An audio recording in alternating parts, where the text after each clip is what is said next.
அனைத்திந்திய அண்ணா திராவிட முன்னேற்ற கழகத்தின் சார்பாக எங்களுடைய கழகத்தின் தலைவர், வருங்கால தமிழகத்தின் முதல்வர்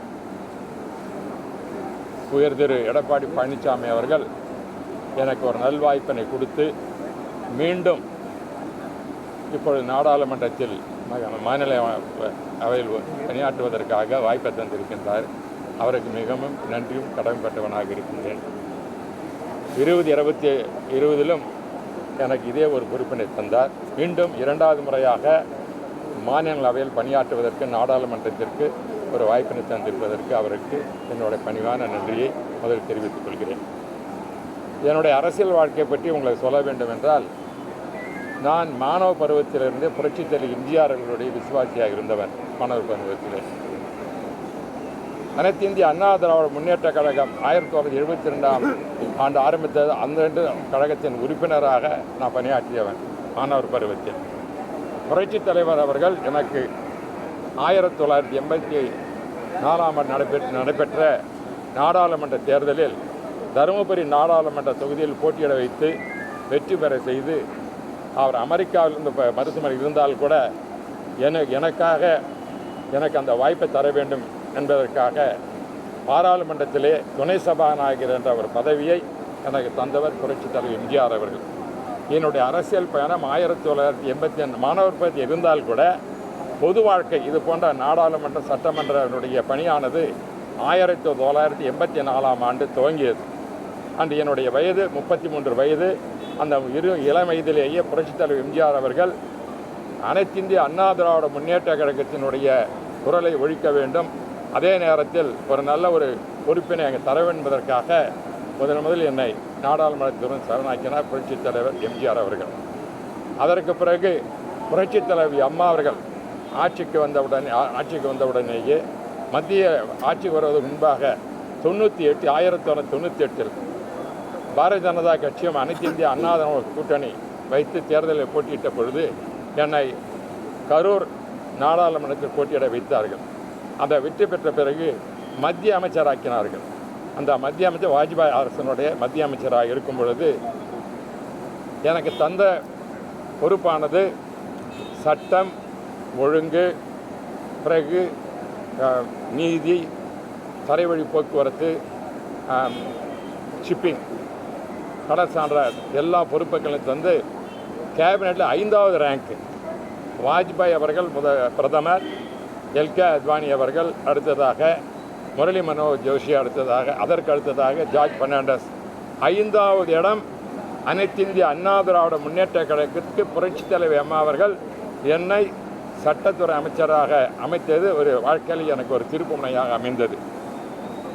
அந்த புரட்சித் தலைவர் அம்மா அவர்கள் அந்த வாய்ப்பை தந்த நேரத்தில் தான் இந்தியா முழுவதிலும் நீங்கள் பார்க்கின்ற 4 வழிச்சாலை குவார்டர் சொல்வார்களே, அந்த திட்டத்தை இந்த நாட்டிற்கு அர்ப்பணித்தது புரட்சித் தலைவி அம்மா அவர்கள் வழிகாட்டியதன் மூலமாக.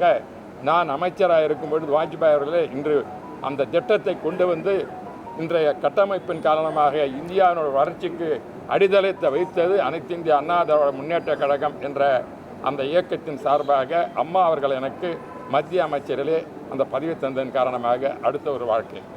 பிறகு மீண்டும் அம்மா அவர்கள் 2001 என்னை மீண்டும் இங்கே சட்டமன்ற உறுப்பினராக்கி கல்வித்துறை அமைச்சராக ஆக்கினார்கள். அதற்கு பிறகு 2006 சட்டமன்ற உறுப்பினரானேன். அதற்கு பிறகு 2009 மீண்டும் அம்மா அவர்கள் டெல்லிக்கு அனுப்பி வைத்தார்கள். அப்பொழுது உங்களுக்கு தெரியும், 2009 வெற்றி பெற்ற பிறகு இந்த ஸ்பெக்ட்ரம் என்ற ஊழலை இந்த நாட்டுக்கே வெளியே கொண்டு வந்தது அனைத்து இந்திய அண்ணா திராவிட முன்னேற்ற கழகம். நாடாளுமன்றத்திலே 2010ஆம் ஆண்டு ஒபாமா அவர்கள் வந்து அக்டோபரில் 8ஆம் தேதி ஜாயின்ட் பார்லிமெண்ட்டில் பேசினார். அதற்கு பிறகு 2010ஆம் ஆண்டு 8ஆம் தேதி அக்டோபர் 8 என்று இருக்கிறேன், 8, 9, 10 இது போன்ற நாட்களிலே ஸ்பெக்ட்ரம் என்ற ஊழலை புரட்சித் தலைவி அம்மா அவர்கள் இந்த திமுக ஊழல் வெளிப்படுத்த வேண்டும் என்று வாய்ப்பை கொடுத்தார்கள். 24 நாட்களாக நாடாளுமன்றத்தை அவையை முடக்கி நாங்கள் அப்பொழுது 12 பேர் வெற்றி பெற்றோம். அதில் அனைத்து அண்ணா 9 பேர்.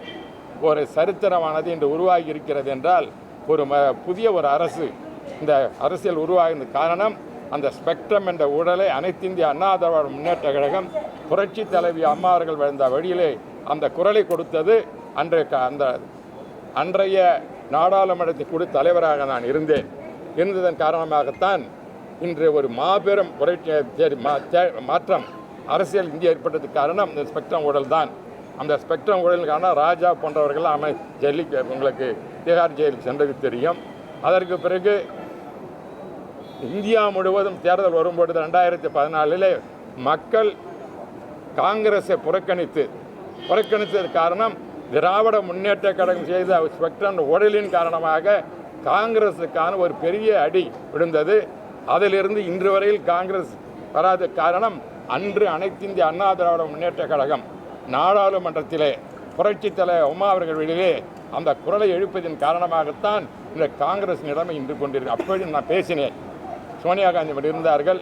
திராவிட முன்னேற்ற கழக கூட்டணி வைத்ததன் காரணமாக இந்த ஊழலின் காரணமாக உங்களுடைய ஆட்சி இழந்தீர்கள்.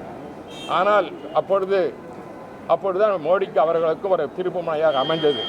அன்றையிலிருந்து இன்று வரையில் அனைத்து இந்திய அண்ணா திராவிட முன்னேற்ற கழகம் நாடாளுமன்றத்திலே எனக்கு கிடைத்த வாய்ப்பெல்லாம் பயன்படுத்தி கொண்டு நான் சிறந்த பணியாற்றியிருக்கின்றேன்.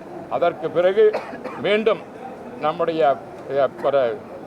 அம்மா அவர்கள் 2014 நாடாளுமன்ற வெற்றி பெற செய்து என்னை துணை சபாநாயகர் ஆக்கினார்கள். துணை சபாநாயகர் 2 முறை நான் பணியாற்றியிருக்கின்றேன்.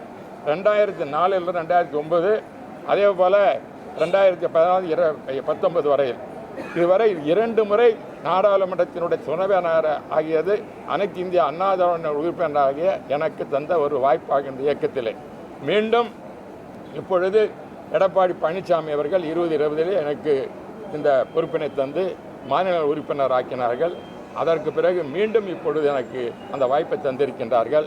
நான் கழகத்தின் தொண்டன், சாதாரண தொண்டனுக்கு இது போன்ற ஒரு வாழ்க்கை, நான் சாதாரண கிராமத்தில் பிறந்தவனுக்கு எனக்கு இது போன்ற பல்வேறு பொறுப்புகளையும் தந்த நாடாளுமன்ற சுமார் 40 ஆண்டு காலமாக நான் டெல்லி அரசியலிலே தொடர்ந்து பணியாற்றுவதற்கு வழிகாட்டி இருந்தது புரட்சி தலைவர் அவர்கள், புரட்சி தலைவர் அம்மா அவர்கள், எங்களுடைய புரட்சி தமிழர் எடப்பாடி பழனிசாமி அவர்களிட்டு ஆணையை எடுத்து சிறமுறையில் பணியாற்றுவது வாய்ப்புக்கு கழகத்திற்கும் கழகத்தின் விசுவாசமாக இருப்பேன் என்பதை தெரிவித்துக் கொள்ள விரும்புகின்றேன்.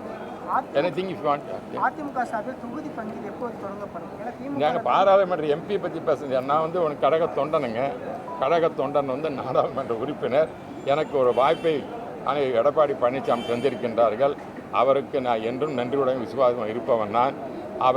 அது எந்த ஒரு கட்சி நீங்கள் சொல்கிற மற்ற தேர்தல் இதெல்லாம் கழகத்தின் பொதுச் செயலாளர் அவர்கள் முடிவெடுப்பார்கள். நாங்கள் தொண்டர்கள். அவர் என்ன வழிகாட்டுகின்றார்களோ அவருடைய வழியிலே செயல்படுவதே எங்களுடைய கடமை. ஆகவே இந்த தமிழகத்திலிருந்து மீண்டும் எனக்கு நாடாளுமன்றத்தில் சென்று பணியாற்றுவதற்கு வாய்ப்பளித்த எடப்பாடி பழனிசாமி அவர்களுக்கு என் நன்றியை தெரிவித்துக் கொள்கிறேன். எங்களை உருவாக்கிய புரட்சித்தலைவர் எம்ஜிஆர் அவர்களையும் புரட்சித்தலைவர் அம்மா அவர்களையும் எங்களும் வாழ்க்கையில் மறக்க மாட்டோம். சாதாரண தொண்டனை போன்றவர்களுக்கெல்லாம் வாய்ப்பை தருவது இந்த இயக்கம்தான். இந்த இயக்கத்தை யாரும் கெட்டு போனதில்லை. ஆக மீண்டும் 2020 அனைத்து இந்திய அண்ணா ஆட்சி வரும். எடப்பாடி பழனிசாமி முதலமைச்சர் ஆவார்கள் என்பதை இதன் மூலமாக தெரிவித்துக் கொள்கிறேன். நன்றி, வணக்கம். புரட்சித் தலைவர் எடப்பாடியார்.